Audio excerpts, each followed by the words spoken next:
Christopher whips Jeff into the ropes.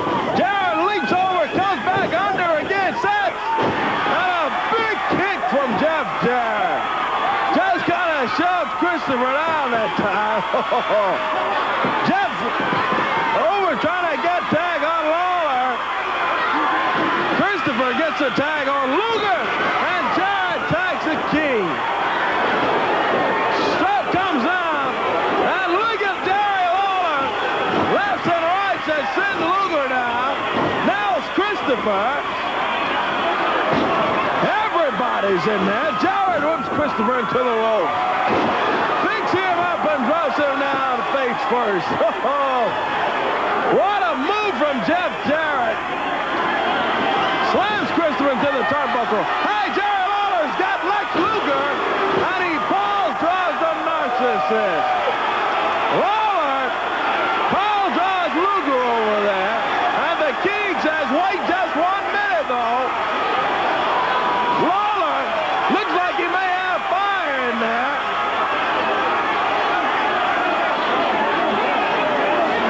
Trying to tell Luger, hey, oh boy, come on, 23-50 rather. The king, Jerry Lawler, burned Brian Christopher in there as Lex Luger tried to get out of the way. Oh boy, and it all breaks loose. Bruise Brothers, Ron and Don Harris jump on Lawler and Jarrett, along with Lex Luger, and they jump on Downtown Bruno too. Oh boy, they got Bruno laid out. Now Bruno with look at it.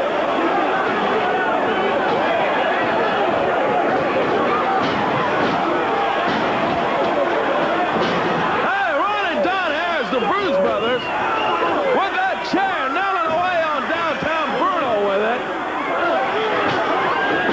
Samples and all of them in here. Boy, we got to get this kind of stuff broke up.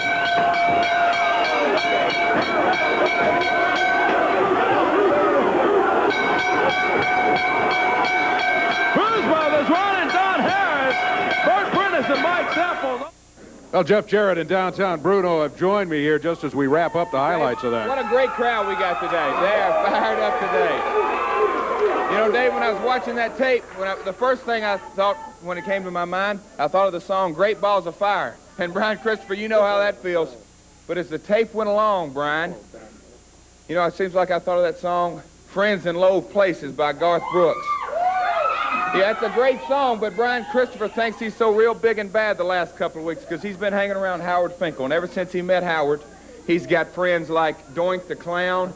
He wants to bring in Lex Luger, and the list keeps going on. And now he's got the Harris brothers. And Brian thinks I've heard him say that he thinks this is going to be the greatest six-man tag team that he's ever put together because he's the brains and the Harris brothers are the brawn. Well, Brian Christopher, I am so sick and tired. Like I said last week, I'm so sick and tired of being sick and tired of talking about you. Now, it's no news that I'm mad at you, Brian, and it's no news that Jerry Lawler is mad at you, Brian. Speaking of that, we've got Jerry Lawler sent in an interview. So well, let's listen to that right now. That right here, King will have some good words. Yeah, listen to this. I want to say a few words to Ron and Don Harris. I don't know if you guys realize it or not, but you've bought yourself some big problems. You know, I'm standing beside a big face right here, but and you are going to think that this man's face is this big that you're going to have to get in the ring with Monday night. Because you see, I'm sure that when you thought you'd stick your nose into mine and Jeff's business last week, come in there and push around a little guy like Downtown Bruno, I'm sure that made you guys feel like you were big and tough. But you know what? Other people got friends too. Downtown Bruno got on the phone and called his big friend. That's right, the Giant Gonzalez. Now, when I say big, I am talking big. I'm talking bigger than Andre the Giant, who was 7 feet 4 inches tall. Well, this Giant Gonzalez is 8 feet tall. Do you understand what I'm saying? I'm sure you guys think, oh, hey, we're the biggest thing in the USWA, and right now you may be, because I understand you're about 6'7". But 8 feet tall is what I'm talking. The Giant Gonzalez is 8 feet tall, and when he wraps those big hands around your little scrawny necks, he's going to squeeze them till your eyeballs pop out. Do you understand what I'm talking about? Because we were just about this far away from completely doing away with the punk Brian Christopher and Lex Luger until you guys interfered. Well, you won't be doing any more interfering after this week, I can assure you. And whenever you see Downtown Bruno, you will hightail it the other way as quick as you can. And now as for you, Brian Christopher, it seems like you always want to try to run and hide behind somebody.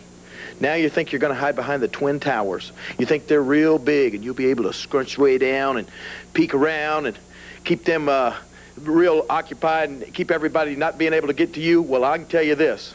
It's not going to work, because we're going to get you. The Giant Gonzalez is going to take care of both of the Harris brothers, and that's going to just leave you, Brian Christopher, for me and Jeff. And this Monday night, if you think last week was hot, you wait till this Monday night. We got some big, big plans for you, punk. Well, there's a word. And the king can always back up what he says. So, Brian, like I said earlier, it's no news that I'm mad at you, and it's no new news that Jerry Lawler's mad at you. But what is new news is that Downtown Bruno, you know him, he'll go to any depths to get the job done. And Bruno, tell him what kind of job you're going to get done. Well, it's just like this. Like Jeff said, Brian Christopher has some friends in low places. But you see, Dave, I got some friends in high places. I mean, way up there high. I mean, where you got to put on a neck brace. You know what I'm talking about? I'm going to try to get the concession for neck braces at the Mid-South Coliseum. Everybody's going to be looking up. But particularly when Jeff gets a hold of one of those goofy Harris brothers, and when the Kingfish gets a hold of the other one, that leaves the Giant Gonzalez to get hold of that clown Brian Christopher. And believe me, when he gets hold to him, there won't be nothing left but a dark spot on the mat, Dave. And you know why? Because the Giant Gonzalez has a hand bigger than my whole body. The man wears a size 24 boot. This man is over 8 foot tall, and he happens to be a real good friend of Downtown Bruno's. I promise you this. There won't be nothing left of Brian Christopher, and I'm planning on leaving that Coliseum and going back home to Walls, Mississippi, and telling everybody that they don't have to look at Brian Christopher anymore. And you know why? Because it's like Mama says. It bees that way sometime.